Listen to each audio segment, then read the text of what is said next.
자, 오늘은 우리가 에베소서 1장 첫 번째 주 우리 말씀으로 가장 큰 복이라는 제목으로 우리가 함께 말씀을 보도록 하겠습니다.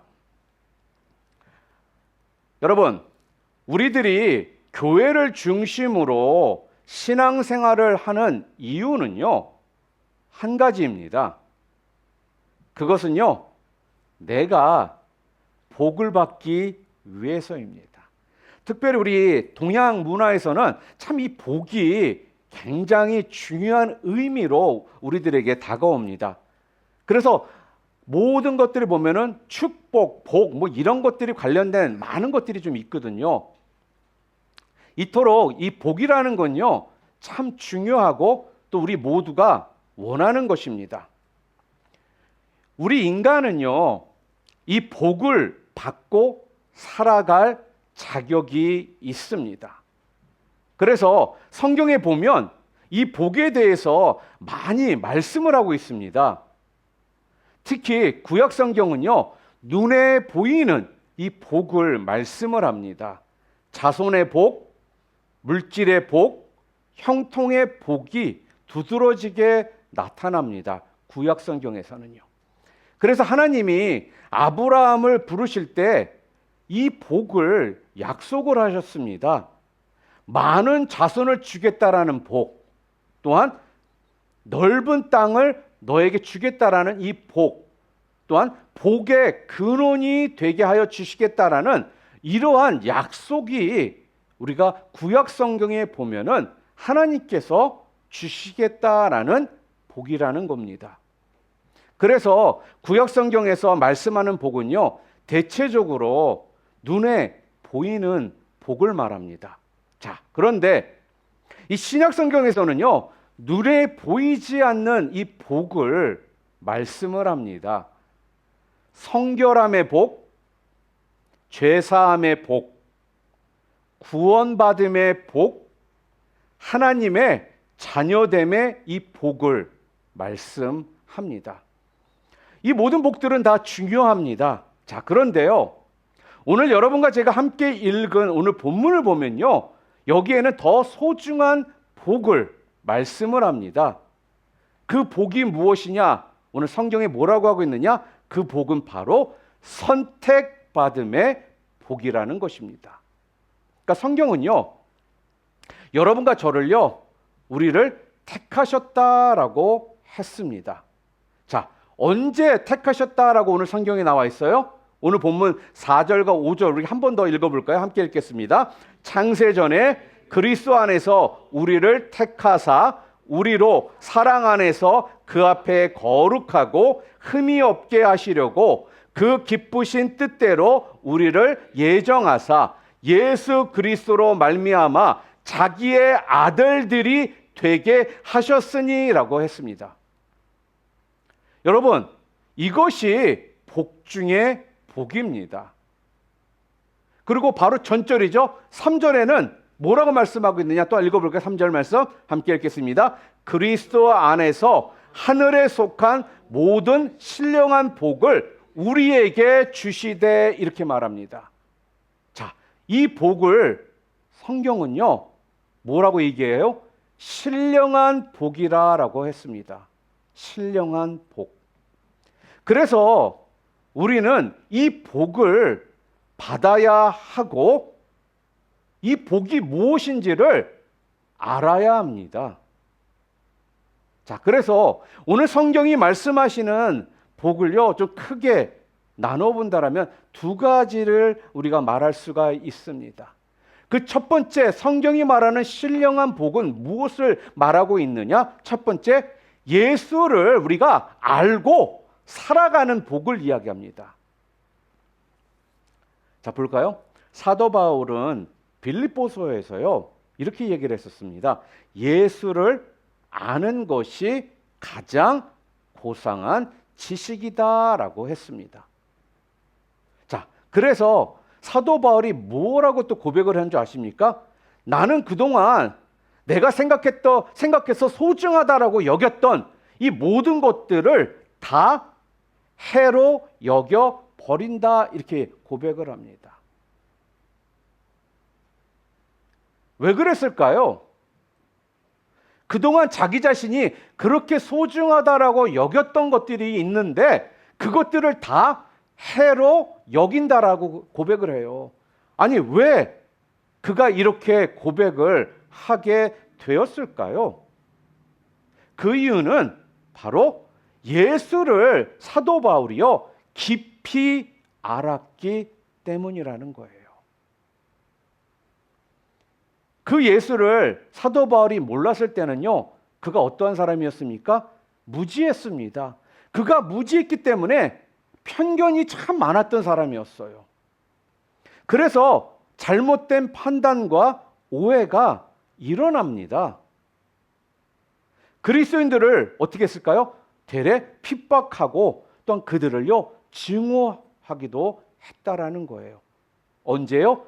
그리스도를, 예수님을 잘 알지 못했을 때. 자, 그런데 그랬던 사람이요 예수를 깊이 알고 나니까 비로소 깨닫게 되어지더라는 거예요. 그래서 사도 바울은요 그의 일생을 그 예수님을 전파하는데 오로지 목숨을 바쳤습니다. 여러분, 그래서 예수님을 여러분들이 깊이 알지 못하잖아요. 그러면 그때부터 편견과 오해와 그릇된 판단이 만들어지는 겁니다. 자, 우리가 좀 역사를 한번 보면요. 역사는 굉장히 편견의 역사가 참 많습니다. 그래서 핍박과 박해가 일어났던 것이거든요. 우리나라를 한번 예를 든다면요. 대원군 시대에 여러분 아마 히스토리를 공부하셨던 분들은 아마 다 아실 겁니다. 대원군 시대에 한 10,000명의 그리스도인들이요. 무수히 참수를 당하는 사건이 벌어졌습니다. 순전히 예수에 대한 오해와 이 편견 때문에 발생한 사건입니다. 그리고 유교 사변 때 또한 일제 때에도요. 그리스도인들이 무수히 피를 흘렸습니다. 그것도 무지함 때문이라는 겁니다. 예수를 몰랐기 때문에 잘못된 편견에서 일어났던 사건이라는 거죠.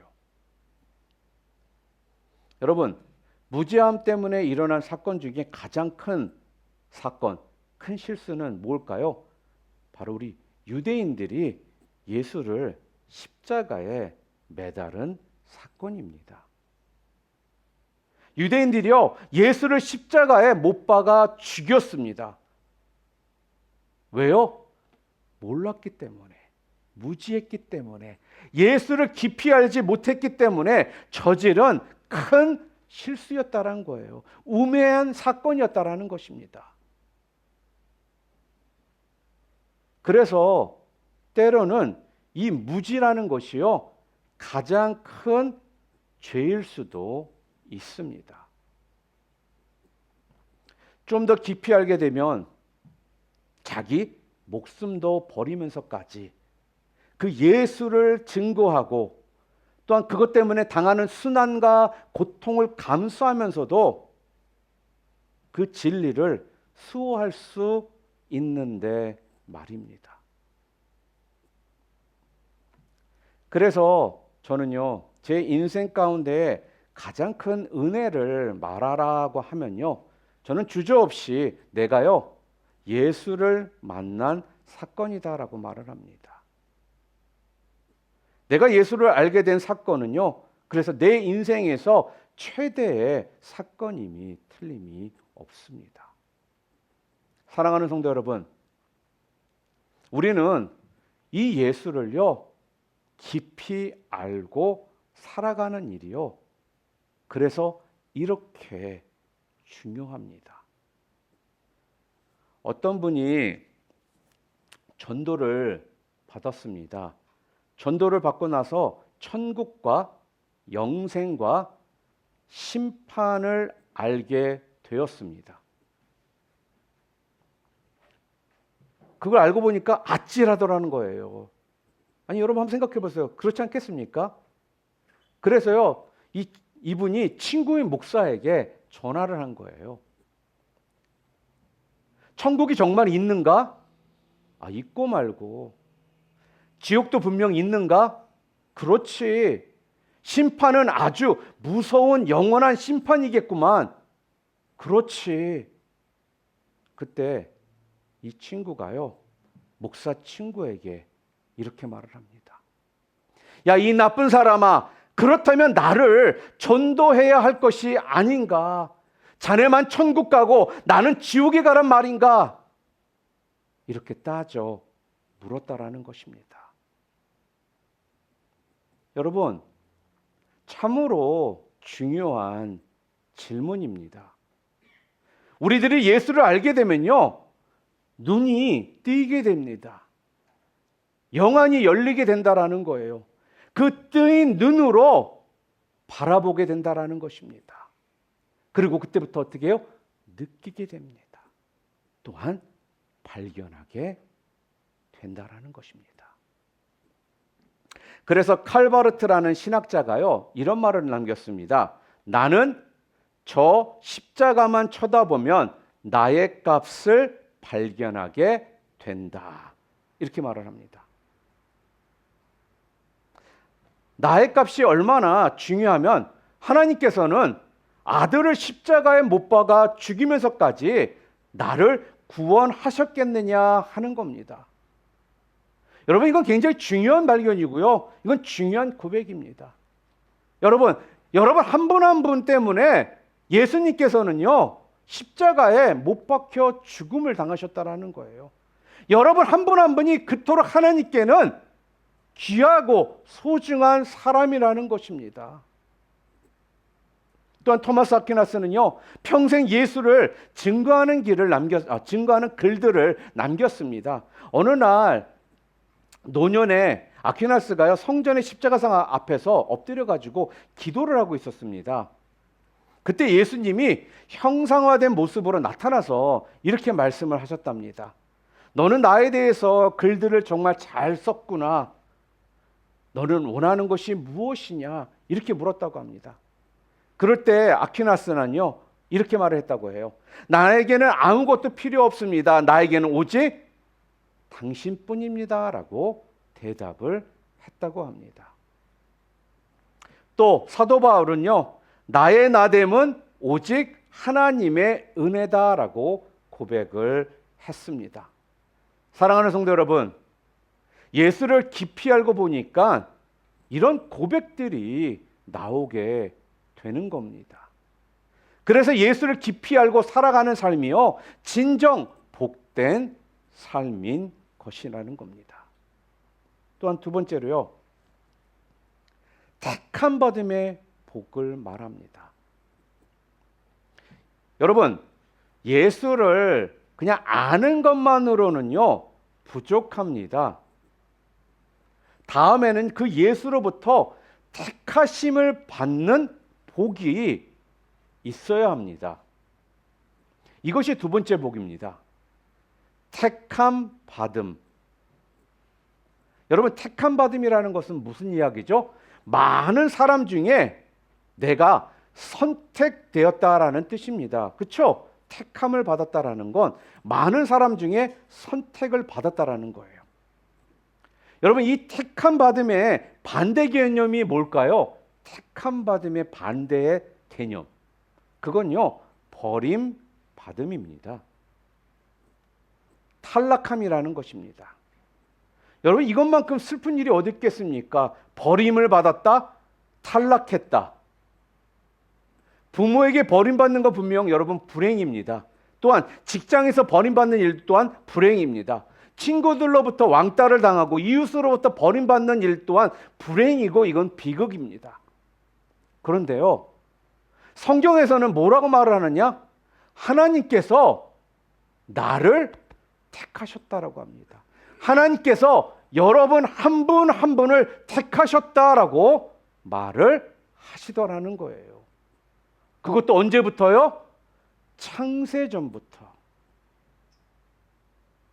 자, 그렇다면 여러분 한번 생각해 보세요. 이게 얼마나 큰 은혜입니까?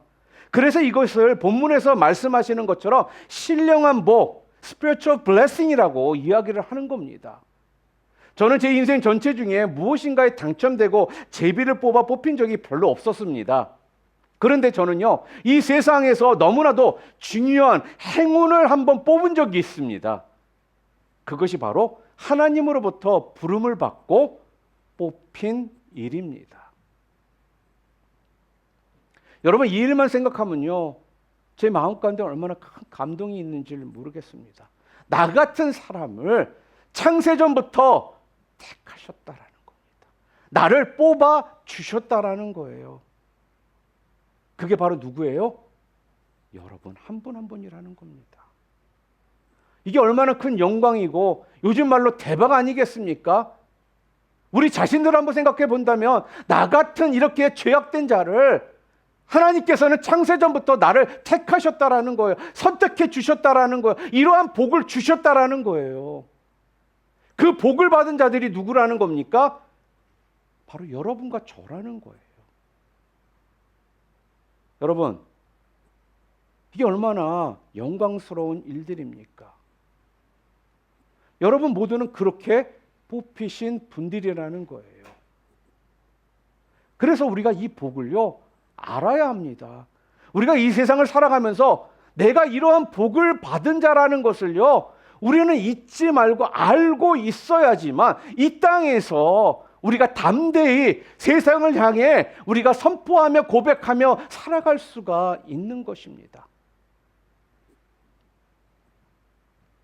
그래야 그때부터 우리는 은혜의 감사의 고백을 할 수가 있는 겁니다. 여러분, 구약 성경을 보면요, 톨레토시라는 이런 개념이 있습니다. 이 톨레토시라는 게 무슨 의미냐면 계보, 족보라는 뜻이 있습니다. 계보, 족보. 창세기를 보면 주인공이 죽잖아요. 그 뒤에 계보, 즉 족보가 따라 나옵니다. 그런데 그 족보의 특징은요, 먼저 택함 받지 못한 비택자가 나타나고 그 다음에 택함을 받은 택한 자가 나타납니다. 이름들이 기록이 나와요. 이 형식을 우리가 톨레토시라고 이야기를 합니다. 그러니까 예를 들어 이런 거예요. 아브라함이 죽었습니다. 자, 그러면 곧바로 그 족보가 나옵니다. 그런데 그 족보를 보잖아요.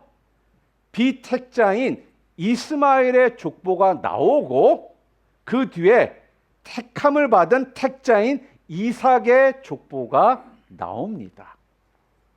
또 이삭이 죽습니다. 그래서 그 뒤에 족보가 나타나는데 먼저 비택자 에서의 족보가 나오고 그 뒤에 택자, 택함을 받은 자이죠, 야곱의 족보가 나옵니다. 자, 이 같은 형식을 톨레토이라고 말을 합니다. 자, 그런데요, 성경을 보잖아요. 그러면 이 비택자도 복을 받는다라고 말씀을 합니다. 택감을 받지 못한 자도요, 복을 받는다라고 말씀을 하더라는 거예요. 여러분, 우리 하나님은요, 공평하신 하나님이십니다. 그래서요, 선인의 밭에도 악인의 밭에도 비를 골고루 내려 주십니다. 이 복은요, 그래서 일반적인 복이에요. 이 일반적인 복은요, 누구에게나 다 주어집니다. 그래서 비택자인 이스마엘에서도 복을 받았습니다. 오히려 택함을 받은 자들보다요, 눈에 보이는 복들을 더 받았다라는 거예요. 누가? 비택자, 곧 택함을 받지 않은 자가. 오늘도요, 하나님은 이 세상 모든 사람들에게요, 복을 주시고 또 비를 주시고 양식을 주십니다. 이것이 이 창조의 일반적인 원리입니다. 자, 그런데 우리들이 여기서 알아야 할 것은요, 이 물질적인 복이 다가 아니라는 점이에요. 그런 점에서 오늘 기독교에서 자꾸 물질과 영광과 성공을 지나치게 강조하는 것은요, 그래서 잘못된 것이라는 것입니다. 그러니까 기독교가 어느 순간부터 기복 종교가 무슨 뜻이냐면요, 즉 본인에게 득이 되는 복만을 바라는 신앙의 모습을 말합니다. 그렇기 때문에 사람들이 점점 우려하는 거예요. 그러니까 세상적으로 이런 거예요. 내가 복만 받으면 장땡이다라는 이러한 신앙들을 가지고 있다라는 거예요. 내가 물질적인 축복만 받으면 장땡이고 나는 복 받은 거다라고 이러한 생각들을 갖는다라는 거예요. 그러니까 어떤 일이 벌어져요? 물질의 복을 받지 않은 사람들은 복을 받지 못한 사람으로 사람들이 그렇게 인식하더라는 것입니다. 이렇게 되니까 자꾸 하나님께서 우리들에게 말씀하시는 이 복의 본질이 자꾸만 어떻게 돼요? 잘못되어 가더라는 거예요. 맞아요. 물론 기독교는 복의 종교 맞습니다. 하나님은요, 여러분과 저에게 복 주시기를 원하시는 하나님 맞습니다. 그렇지만 복을 너무 자꾸 강조하면, 현세적으로 물질적인 복으로만 강조하다 보면요, 이게 우리의 신앙에 문제가 발생하기 시작하더라는 거예요. 그러면서 많이 벌어지는 일이 뭘까요? 하나님으로부터 좀 멀어진다는 겁니다. 세상으로 더욱더 달려가기 시작하더라는 것입니다. 사랑하는 성도 여러분, 이 물질의 복은요, 불교인도, 무속인도, 사기꾼도, 일본 사기꾼도 다 받습니다. 오히려 그들이 더 많은 물질의 풍성한 복을 받을 수도 있습니다. 좀 억울하죠? 난 이렇게 열심히 신앙생활 하는데 저 안 믿는 사람들이 더 복 받는 것 같고 물질에 풍성해지는 것 보면. 근데 우리가 여기서 조심해야 될 게 뭐냐면요, 그런 것들만 진정한 복이라고 우리가 생각하는 것이라는 거예요. 그런 것들을 자꾸 강조하는 것이 문제라는 것입니다. 여러분, 성경에서 말하는 복을 우리가 붙잡아야지, 세상이 말하고 세상이 주고 있는 그런 가치 기준에 따라서 복을 우리가 평가해서는 안 된다는 거죠. 자, 그렇다면 성경에서 말하는 복은 뭐예요? 가장 큰 복 뭐라고 성경에서 얘기해요? 지금 선택받음의 복이라는 거예요. 우리는 그래서요, 이 복에 대해서 이해를 잘 해야 합니다. 이 세상에서 가장 큰 복은 그래서 부름을 받아서 택함을 받은 자의 복이라는 것입니다. 여러분, 오늘 이 자리에 여러분들이 나오신 것도 깊은 의미를 알고 보면요, 누군가의 손에 이끌려서 인도되어서 이곳에 나오셨고 오늘날 여러분들이 그리스도인들이 되신 것입니다. 모태신앙자들이 있습니다. 모태신앙자들도 부모님의 손길에 이끌려서 교회에 나왔고 그리스도인이 된 거고, 모태신앙이 아닌 분들은 누군가의 어떤 인도하심을 통해서 여러분들이 교회에 나왔고 예수님을 영접했고 그리스도인이 되신 거라는 겁니다. 그래서 여러분 모두가 하나님의 자녀들이 되신 거거든요. 생각해보면 이 모든 것들이요, 우연 같지만 결코 우연이 아니고 하나님이 그들의 손을 통해서 나를 불러내신 것입니다. 하나님은요, 그렇게 일을 하십니다. 그렇게 하나님은요, 여러분과 우리 모두를 불러주셨습니다. 영적으로 생각해보면요, 이 은혜는 참으로 엄청난 은혜입니다. 그래서 우리는 이것을 택함 받음의 복이라고 말할 수 있습니다. 한번 볼까요? 우리가 성경에 보면 많은 위인들이 나타납니다. 그런데 그 중에서도 아브라함, 이삭, 야곱, 유다, 다윗, 요셉은 모두 택함을 받은 자들입니다. 그들의 혈통에서요, 마침내 누가 태어나죠? 예수님이 태어납니다. 그리고 그 후에도 계속 그들을 통해서요, 하나님의 어떤 관심과 섭리가 흘러가더라는 거예요. 그 복이 물질의 복이나 이생의 복과 여러분 비교할 수 있을까요? 제가 전에도 말씀드렸죠. 여러분들이 자녀들이 있고 또한 가정이 있습니다. 아마 모든 부모는요 같은 마음일 거예요. 우리 자녀들이요 복받고 살기를 원하고 우리 자녀들이요 형통하기를 원하는 이 마음이 우리 모두에게 있다라는 거예요. 그런데 이 복은요 물질의 복으로 주어지는 것이 아니라는 것입니다. 보이지 않는 복, 선택받음의 복을 통해서 우리에게 주어진다라는 거예요. 그래서 이 복은 당대에 나타나는 복이 아니라 먼 후대까지 주어지는 언약의 복입니다. 우리는 이 복을 받아야 됩니다.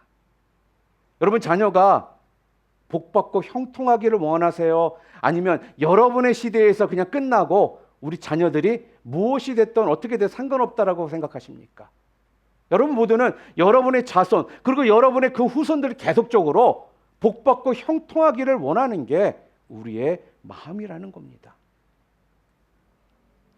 제가 전에 한번 이것도 이야기를 드렸던 내용입니다. 신학자 에드워드 요나단 목사님은요 근근히 그리고 가난하게 살았습니다. 그런데 슐츠라는 사람은요 대대로 이 술집을 경영하여 물질이 굉장히 넉넉하고 풍요했습니다. 이 두 사람 중 누가 복을 받은 사람입니까? 아마 현실만 본다라면 이 슐츠라는 사람이 복을 받았다라고 여러분들은 말할 수 있을 겁니다.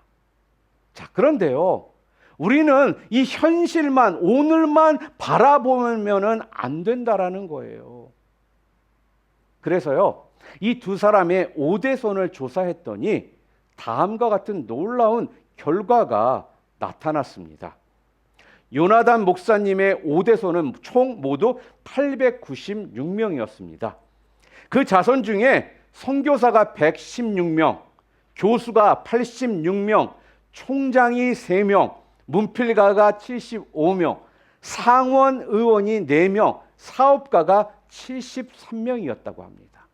자, 그런데 대대로 술집을 경영하여 풍부하게 살았던 이 슐츠의 오대손은요 모두 1062명이었다고 합니다. 그 중에 전과자가 96명, 알코올 중독자가 58명, 창녀가 65명, 극빈자가 286명, 무학자, 정규 교육을 받지 못한 사람, 이 사람들이 460명으로 나타났습니다. 여러분, 무엇을 여러분들은 복이라고 생각하십니까? 오늘 돈을 많이 벌어 당장 많은 물질적인 복을 받는 것이 복입니까? 여러분 분명 아셔야 하는 건요. 오늘 물질이 이 많은 것은 대단한 것이 아니라는 거예요. 여러분 고 이어령 박사님 아시죠? 우리나라 문화부 초대 장관까지 역임하셨던 분이십니다. 고 이어령 박사님이요. 처음부터 그리스도인이 아니셨어요. 나중에 신앙생활을 하게 됐거든요. 나중에 신앙생활을 시작하면서 얼마 되지 않았을 때 이렇게 이분이 말씀했다고 합니다. 사탄도 물질적인 복을 줄 수 있다라고 고백을 했다고 합니다. 그리고 오늘 사업을 돌보시지 않고 물질적인 복을 안 준다고 의기소침해 있는 그리스도인이 있다라면 그것은 믿음도 아니다라고 그렇게 말을 했다고 합니다.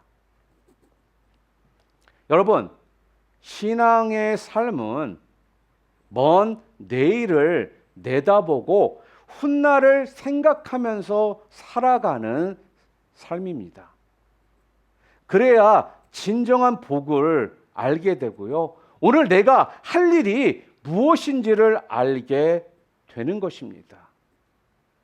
여러분, 우리가 미래를 알면 미래를 위해서 투자하게 되고 또 자손을 위해서 심게 됩니다. 그렇죠? 여러분이 미래가 어떻게 될지를 알면 거기에 투자를 하고 또한 자손들을 위해서 심게 되지 않겠습니까? 오늘 우리는 주의를 지키고 시간이 있어서 봉사 좀 한다라는 것으로 신앙생활을 나는 다 했다라고 그래서 생각해서는 안 된다라는 거예요. 신앙의 삶 이면에는요, 이 같은 신령한 은혜가 있음을 그래서 우리는 알아야 한다라는 거예요. 당장 지금 보여지는 것 앞에서 거기에서 내 신앙의 모든 것을 판단하고 결정하는 것이 아니라 그 후의 삶에 대해서 내가 바라보고 투자하고 심을 줄 아는 자가 될 때 그것이 진정한 은혜의 삶이라는 겁니다. 그렇기 때문에 진정한 신앙인은요, 나에게 고난이 있고 힘듦이 있고 어떤 죽음의 환경이 나한테 주어진다 해도요, 절대로 내 신앙을 포기하지를 않는 것이라는 거예요. 왜? 내 미래를 알기 때문에. 그 훗날을 위해 내가 투자하고 심었기 때문에. 그래서 여러분, 일제 때나 유교사변 때 순교자들이 많이 나왔습니다. 그들은요, 순교하는 자리에서도요, 이 은혜를 알았기 때문에 이 죽음을요, 기쁨으로 받아들였다라는 거예요. 오늘 이 자리에 계시는 우리 뉴라이프 뉴비전교회 성도님들은요, 이 같은 복을 꼭 아시기를 바랍니다. 복은요, 보이는 복도 있지만 보이지 않는 복도 있습니다. 사람들은 대부분 오늘 보이는 이 현상 위주의 삶을 살아갑니다. 그리고 오늘과 당장의 삶과 땅만 생각하고 현실만 바라보며 살아갑니다. 그러니까 저 위를 바라보지를 못하는 거예요. 저 위로부터 주어지는 숨겨져 있는 이 은혜의 세계에 대해서 무지하고 무관심한 채 살아간다라는 겁니다. 그것은 영적인 저 위를 바라볼 수 있는 안목의 눈이 감겨져 있기 때문입니다. 우리는요, 진정한 위대한 복은 모두 저 위로부터 주어지는 눈에 보이지 않는 복이라는 점을 알아야 합니다. 그것이 바로 택함 받음의 복입니다. 자, 그렇다면 여러분과 저같이 택함을 받은 자들이 해야 할 일이 뭘까요? 하나님께서는 왜 여러분과 저를 선택하셨습니까? 우리는 그 이유를 알아야 합니다, 여러분. 자, 그 이유가 오늘 본문 4절과 6절에 나와 있습니다. 우리 함께 읽어보겠습니다.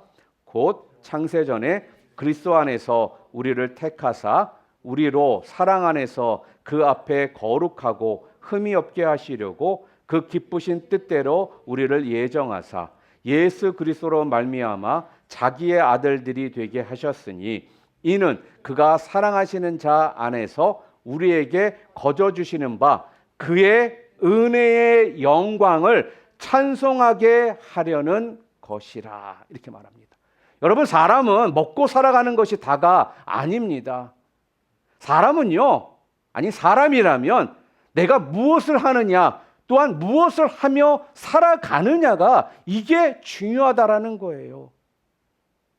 더 쉽게 얘기하면 뭘 먹고 살까가 중요한 것이 아니라 무엇을 내가 하느냐, 내가 무엇을 하면서 살아가느냐가 중요하다라는 거예요. 하나님께서요, 우리를 부르신 것은요, 오늘 이 말씀처럼 뭐 때문에요? 하나님의 영광을 찬송하게 하려 하심이다라고 합니다. 이 복이 나의 가치이고 은혜입니다. 여러분, 우리들은 부름받은 사람들로서 하나님께 영광을 돌리는 삶을 살아야 합니다. 그런데 이렇게 이야기하면 사람들이 부담스러워해요. 하나님께 영광 돌리는 사람 아주 좀 부담스럽다라고 얘기하는 분들이 있을 겁니다. 그런데 의외로 하나님께 영광 돌리는 삶이요, 대단한 것이 아닙니다. 하나님을 위해서 영광 돌리는 삶을 우리들은 뭐로 생각하냐? 희생하고 피 흘리고 순교하는 것만 영광 돌리는 삶이다라고 생각하시는 분들이 꽤 많아요. 그런데 그렇지 않습니다. 하나님은 우리들에게 그렇게 크고 위대한 일만을 원하지를 않으세요. 자, 그러면 오늘 하나님께 영광 돌리는 삶은 우리 일상생활에서 어떤 것일까요? 첫 번째는요, 하나님을 위해서 중심 있는 삶을 살아가는 겁니다. 두 번째로 소신이 있는 삶을 살아가는 겁니다.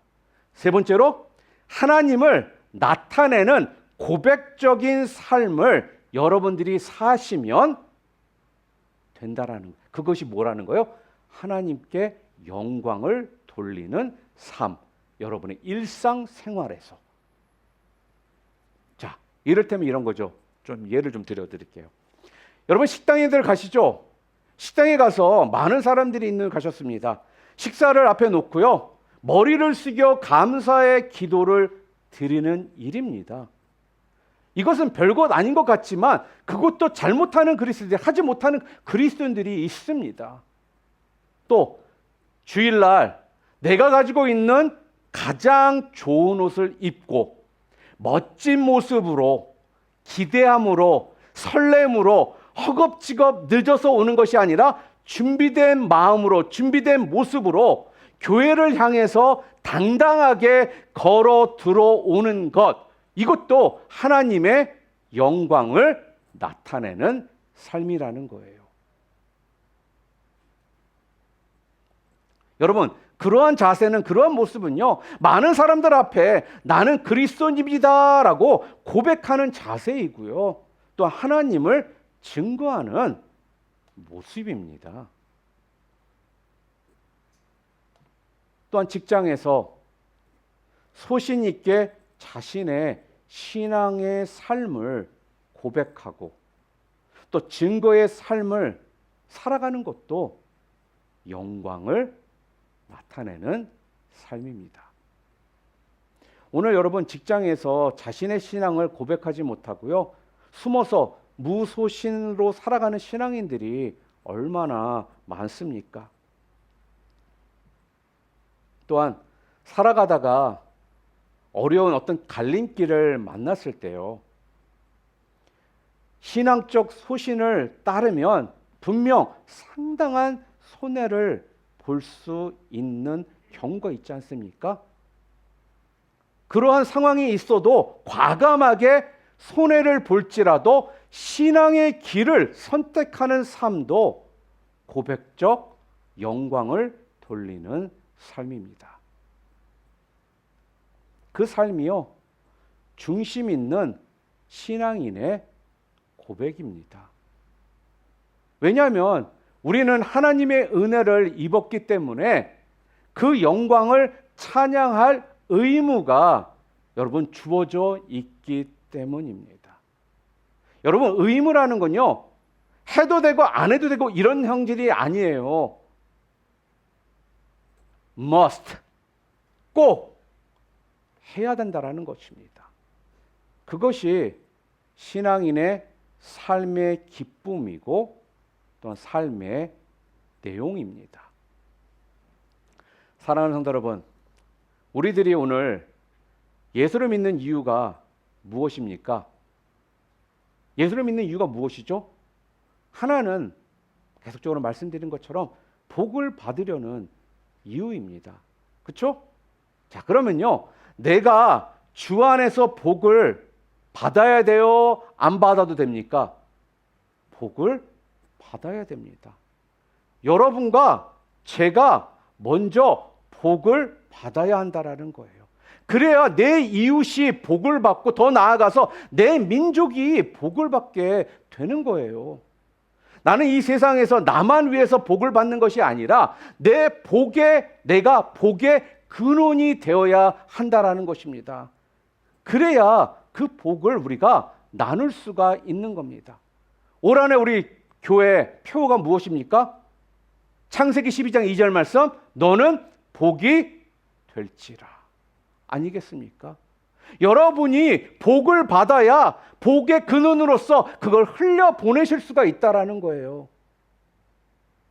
복을 받지 못하는 자가 어떻게 복의 근원이 되며 어떻게 복을 흘려보낼 수가 있겠느냐 하는 겁니다. 그래서 올 한해 우리 교회 주신 이 말씀은요, 정말 우리 뉴라이프 위정교회가 새롭게 정말 붙잡고 나아가야 될, 또한 우리 이 시대에 꼭 필요한 말씀이라는 거예요. 복을 받으십시오. 그리고 복의 근원이 되십시오. 그래서 그 복을 흘려보내시는 여러분들이 되시기를 주님의 이름으로 축원합니다. 사랑하는 성도 여러분, 여러분과 저에게 있어서 가장 큰 복은, 그래서 오늘 성경이 뭐라고 말하겠다고요? 내가 예수를 알게 된 것이 복입니다. 그리고 내가 주께로부터 부름을 받아 택함을 받은 자가 된 것이 복입니다. 여러분과 저는 하늘로부터 택함을 받았습니다. 믿으십니까? 그것도 창세전에 이미 나를 아시고 택함의 대상이 여러분과 제가 됐다라는 거예요. 여러분, 이건 정말로 감격이고 은혜입니다. 그 많은 사람들 중에 여러분과 저를 창세전에 택하셨다라는 거예요. 그러기에 우리는요, 마땅히 하나님께 영광을 돌리는 삶을 살아가야 합니다. 우리는 우리의 삶의 내용으로, 우리의 언어로, 우리의 직업으로 하나님께 영광 돌리는 이 삶을 살아가야 합니다. 그것이 여러분과 저에게 주어진 의무이고 삶의 이유이고 삶의 목적이기 때문에 그렇습니다. 그 삶이 이 세상에서 가장 고귀한 삶이고 존귀함을 얻는 삶이고 하나님의 뜻을 이 세상에 펼치는 삶이 됩니다. 사랑하는 성도 여러분, 우리는 예수를 알게 된 복을 받았고 창세전부터 하나님께 선택받은 가장 큰 복을 받은 사람들입니다. 이제 그 은혜에 감사하며 우리의 삶으로 하나님의 영광을 나타내기를 결단하시는 여러분들 모두 되시기를 주님의 이름으로 축원합니다.